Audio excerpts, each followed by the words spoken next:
Vamos receber agora o professor titular e emérito da Universidade Federal de Goiás, Luiz Dourado, que traz um tema super importante: formação de professores. Especialmente dizer da satisfação de participar deste movimento pedagógico, que considero da maior relevância e, sobretudo, discutir uma temática que é muito importante, a temática formação inicial e continuada dos profissionais da educação básica, ou seja, particularmente pensando os profissionais do magistério, os professores. Discutir essa temática é muito importante hoje, até porque quando falamos dos professores, daqueles que atuam nas instituições de educação básica, sejam elas instituições de educação infantil, de ensino fundamental, de ensino médio, e também educação de jovens e adultos e as outras modalidades, nós estamos falando de mais de 2.100.000 profissionais, dos quais 25% não possuem formação em nível superior. Então, nós falamos de 2.100.000 profissionais, falamos que um quarto desses profissionais não possuem formação em nível superior e também temos que discutir a complexidade desta temática. A formação de professores, ela é um tema polêmico, é um campo de disputa. Disputa de quê? De concepções. Concepção de mundo, de homem, de sociedade, mas, sobretudo, concepção de educação. E a educação tem sido muito entendida apenas na sua vertente da escolarização. Então, o primeiro destaque que eu gostaria de fazer é que, para pensarmos a formação de professores, é preciso pensar a educação no seu sentido pleno, no seu sentido mais amplo. E isso vai requerer, obviamente, políticas e proposições pedagógicas que considerem o lugar deste ator fundamental no processo de formação, sobretudo se for para uma concepção ampla de formação cidadã. Nós temos um arcabouço legal e jurídico, muito efetivo no caso da formação de professores. Temos a Constituição Federal, a Lei de Diretrizes e Bases da Educação Nacional, temos o Plano Nacional de Educação, que nas suas metas 15, 16, 17 e 18 tratam da formação inicial e continuada dos profissionais da educação, mas vai um pouco além, discutindo a valorização dos profissionais da educação. E o que caracteriza, o que configura a valorização dos profissionais da educação? A Conferência Nacional de Educação de 2014 definiu claramente a valorização dos profissionais da educação, entendendo-a a partir da articulação entre formação inicial, formação continuada, carreira, salários, condições de trabalho e de saúde dos profissionais. Ora, então é nesta perspectiva da valorização que temos que pensar juntos a formação. Eu, quando estive no Conselho Nacional de Educação, me encarreguei, fui relator das diretrizes curriculares nacionais para a formação inicial e continuada de profissionais do magistério e também dos funcionários da educação básica. E qual era o nosso esforço ao pensar a formação inicial e continuada? É entender que este deve ser um esforço do Estado brasileiro.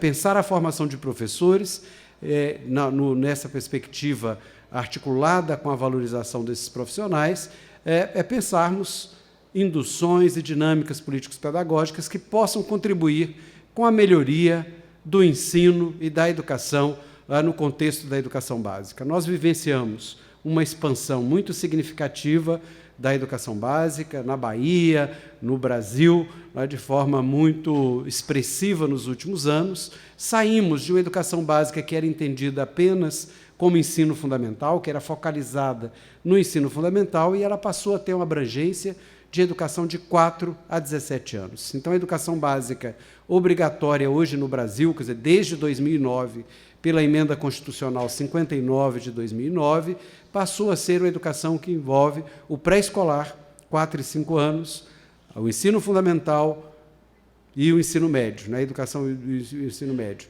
E, obviamente, que nós estamos falando das etapas, mas não podemos esquecer as modalidades educativas. Então, o Estado brasileiro tem um esforço enorme.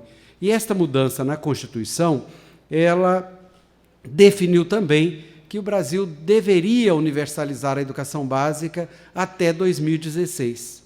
Ora, mas qual a relação da universalização da educação básica com a temática da formação de professores? Nós falamos Nós falamos que tínhamos 2.100.000 professores. Se nós precisamos resolver a questão da formação inicial e continuada, não é? Garantindo que aqueles 25% tenham formação em nível superior, com ampliação da educação básica obrigatória, nós vamos precisar de mais professores. Então, terá que ter um esforço ainda maior do Estado brasileiro. Não é? Então, nós precisamos universalizar. E onde está o estrangulamento? O maior estrangulamento, certamente, no pré-escolar e no ensino médio, onde nós temos uma distância maior no sentido de cumprirmos a universalização da educação básica. Mas também temos desafios enormes no tocante ao ensino fundamental. Estatisticamente, o ensino fundamental está universalizado, porque nós temos uma cobertura de mais ou menos 97% das matrículas. Mas 3% em 30 milhões de estudantes é um número muito significativo. Então, nós temos um esforço que é de garantir a universalização, ou seja, garantir acesso de todas as escolas, e, para isso, vamos precisar de mais professores. Não são suficientes os mais de 2 milhões que temos, mas precisamos investir na formação, tanto inicial, e aí o Plano Nacional de Educação define que a formação inicial para os profissionais, para os professores que atuam na educação básica, deve ser de nível superior. Então, nós temos mais ou menos 500.000 professores que atuam na educação básica e não têm formação superior. Mas também temos, desses 2.100.000, aproximadamente de 20% a 30% dos professores com idade para aposentadoria. Isto significa, utilizando aí um percentual médio, que nós teremos 500.000 professores saindo das redes de ensino. Então, se nós temos 500.000 para fazermos a formação em nível superior, nós precisamos de novos professores face ao processo da universalização e precisamos também de novos professores que vão, obviamente, ocupar os espaços destes que se aposentam, não é? Depois dos seus anos de trabalho.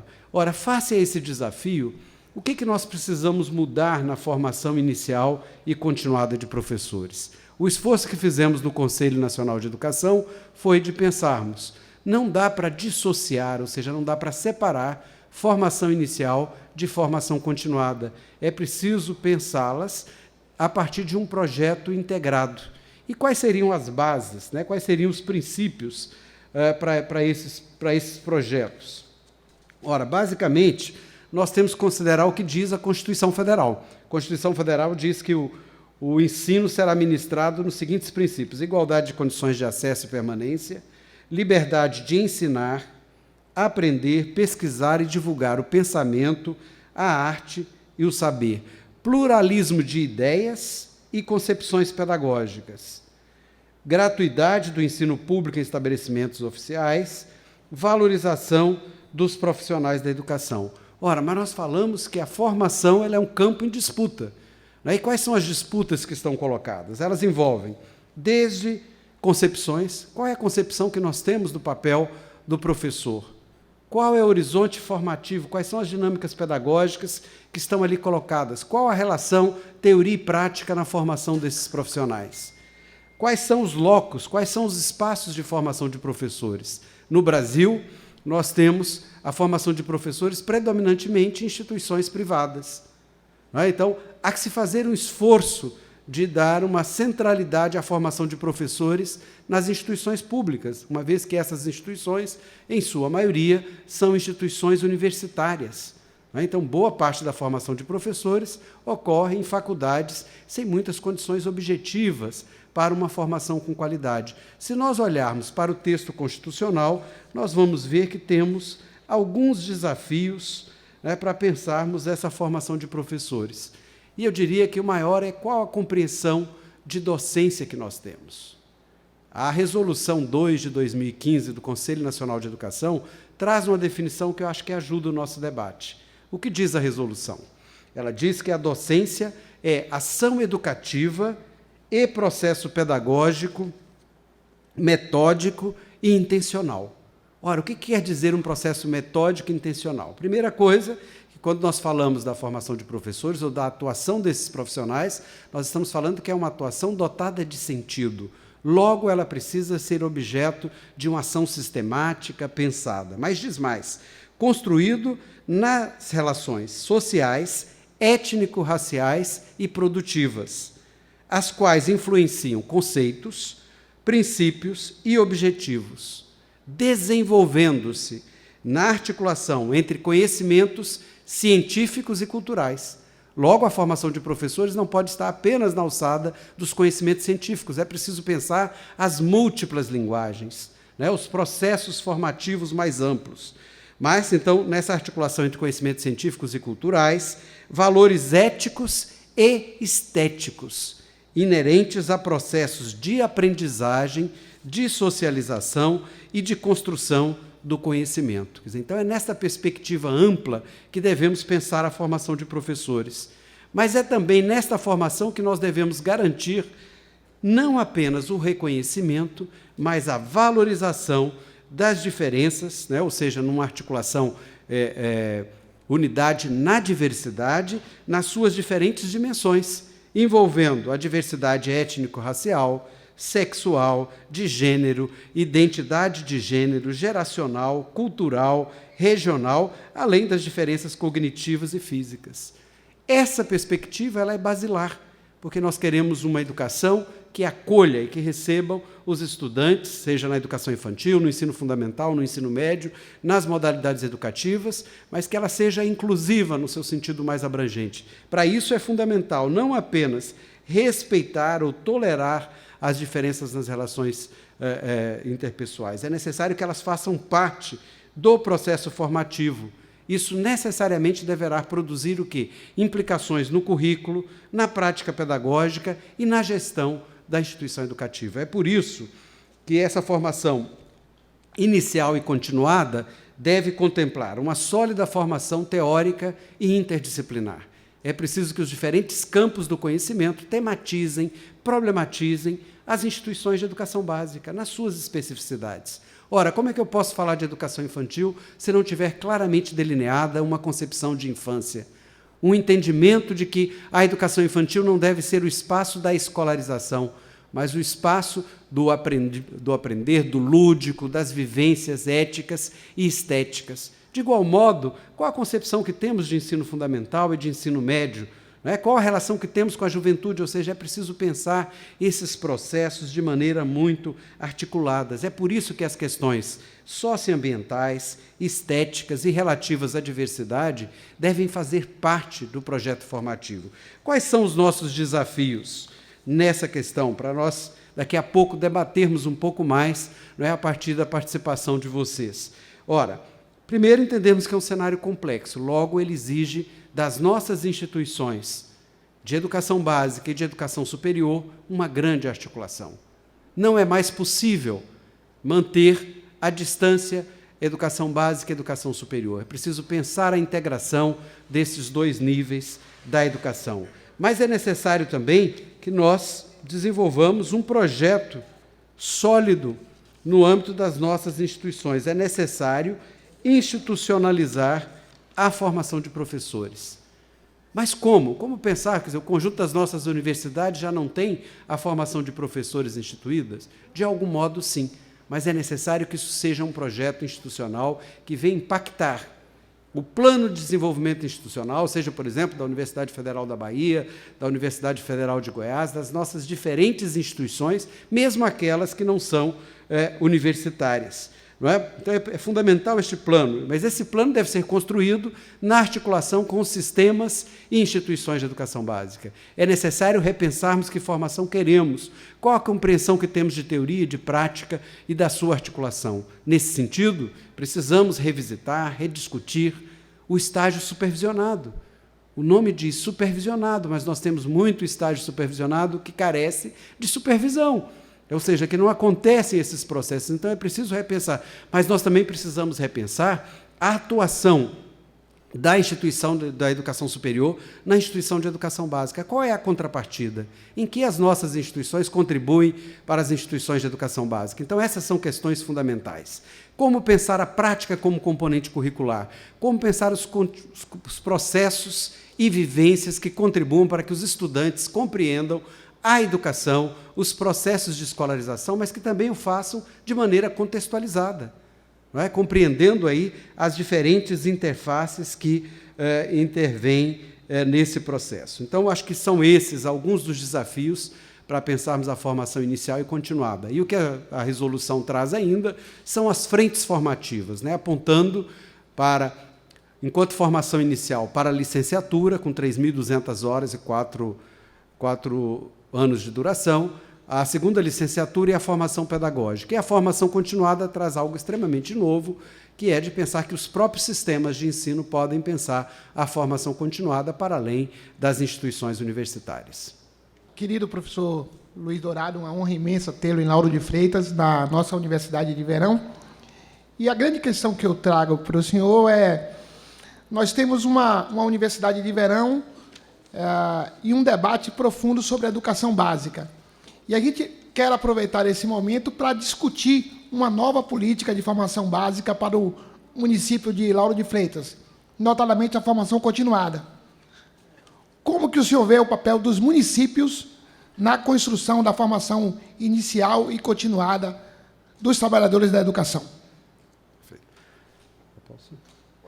Bom, amigo Paulo Gabriel, quero inicialmente cumprimentá-lo por esse projeto fantástico, né, Universidade de Verão. Para aqueles que ainda não tiveram a oportunidade de conhecer, trata-se de iniciativa político-pedagógica de grande envergadura, não é, que é de pensar formatos distintos, diferenciados, mas que se articulam, se constroem, melhor dizendo, a partir da articulação de várias instituições. A sua questão é muito importante, porque a Resolução 2 de 2015 do Conselho Nacional de Educação, ela inovou ao possibilitar, ao valorizar e, sobretudo, validar as iniciativas de formação continuada desenvolvidas pelos municípios, seus sistemas de ensino e instituições de educação. Então, eu vejo, a resolução traz isso claramente, a formação continuada, não é, que se caracteriza como espaço da profissionalização destes profissionais, poderá ser desenvolvido por instituições de educação superior, aí no tocante a cursos de extensão, aperfeiçoamento, especialização, mestrado e doutorado, mas também pelas instituições, pelos sistemas de ensino, não é? No seu caso, que é o secretário de Educação Municipal de Lauro de Freitas. Então, Lauro de Freitas poderá ter um projeto institucional de formação continuada, não é, direcionado à sua rede e também às redes vizinhas, não é, pensando e articulando essa relação entre profissionalização e atuação profissional. Então, isso é possível, é necessário. Eu vejo, por exemplo, uma iniciativa como a Universidade de Verão, como uma primeira sinalização nessa direção, não é? Mas é necessário, então, que o município considere a Resolução 2 de 2015 e estabeleça um projeto institucional. Então, hoje isso é possível e é, inclusive, necessário que os municípios e que seus sistemas de ensino, não é, se envolvam com a formação continuada, até para que essa formação continuada tenha uma relação maior e seja mais contextualizada. E, no caso da Bahia, particularmente, pensando a situação, a localização estratégica do município de Lauro de Freitas, nós temos aqui várias universidades públicas. É possível pensar, inclusive, um projeto institucional da Secretaria de Educação de Lauro de Freitas, em articulação com as universidades públicas e também com os institutos federais. Estamos aqui em um instituto federal, né? Então, é nesta relação que temos que pensar a formação continuada de professores. A pergunta que eu quero trazer é referente ao cenário dos educadores do Brasil. Nós sabemos que hoje as pessoas que... Eu curso licenciatura em computação e isso é uma coisa que é muito discutida lá no nosso DA. Nós sabemos que as pessoas que cursam licenciatura, elas tendem a ir trabalhar com educação básica e ensino médio, que nós sabemos que, infelizmente, é um setor muito desvalorizado. São pessoas que trabalham bastante, mas não têm o seu trabalho valorizado e acabam trabalhando por muito pouco.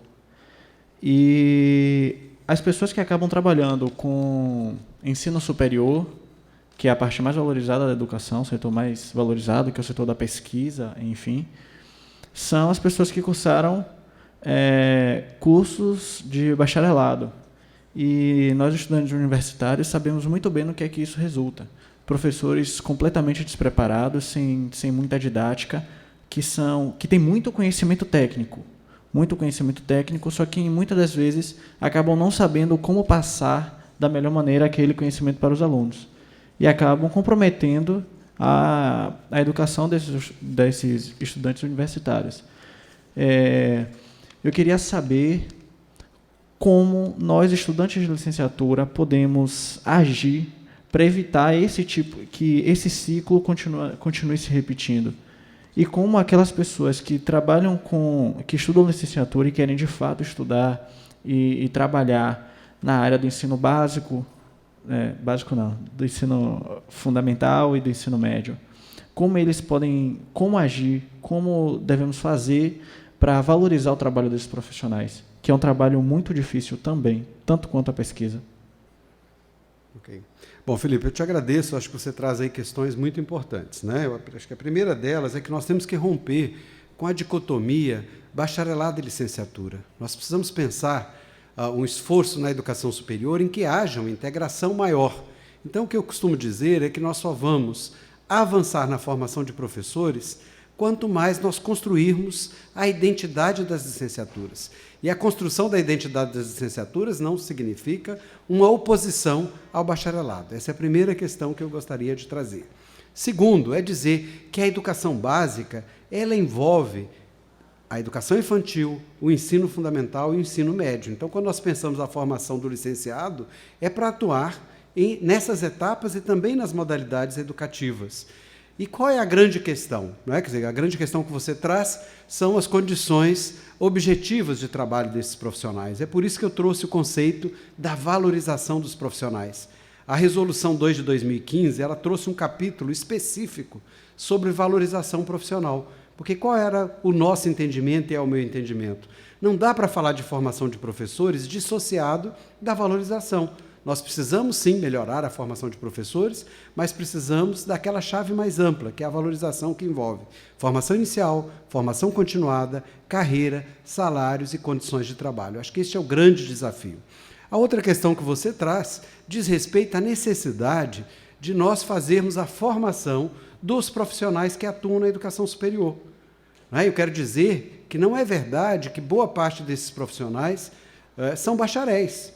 Uma parcela são bacharéis, outra parcela são também licenciados. Mas, grosso modo, quem atua na educação superior tem uma formação pós-graduada. Mas a grande questão é, pensando a formação de professores, como é que nós precisamos também pensar a formação dos formadores. Isso vale para os professores da educação básica e vale para os professores da educação superior.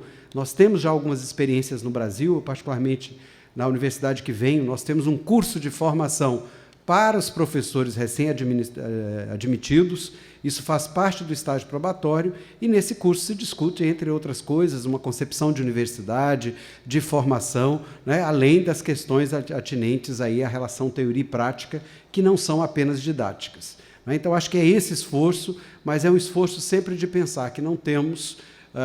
nós temos que romper com essa dicotomia bacharelado e licenciatura e pensarmos um projeto orgânico, bem estruturado, para as nossas instituições de educação superior, né, em que bacharelado e licenciatura caminhem juntos. E, logicamente, que, nesse sentido, precisamos reforçar a identidade das licenciaturas.